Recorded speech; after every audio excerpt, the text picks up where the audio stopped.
আগে ভিডিওটা দেখেন।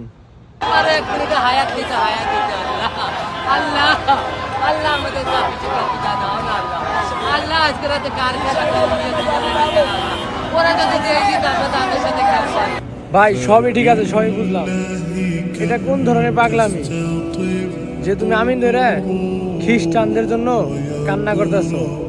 আমি নিজে কিন্তু একটা আর্জেন্টিনা ফ্যান এবং মেসির খুব বড় ভক্ত।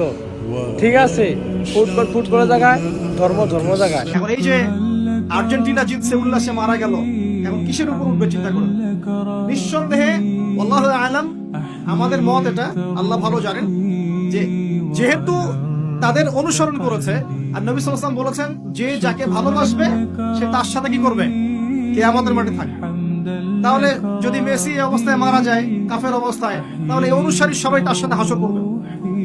আর মেসি তো সুপারিশ করবে আমাদের জন্য নাকি? হ্যাঁ, করবে না? তাহলে এর ছবি টবি লাগিয়ে রাখছি কেন বাসার মধ্যে? চিন্তা করতে পারবেন না, মানুষ এখন এত বিভোর হয়ে থাকে এগুলোতে। তারা যা খাবে তারা তাই খাবে, তারা যা পরবে তারা তাই পরে, তারা যেমন করে চুল কাটে তারা তেমন করে চুল কাটে, তারা যেমন করে হাঁটে তারা তেমন করে হাঁটে। মানে আশ্চর্য। এটা এই কারণে হয়েছে যে আমাদের শেকড়টা আমরা ভুলে গেছি।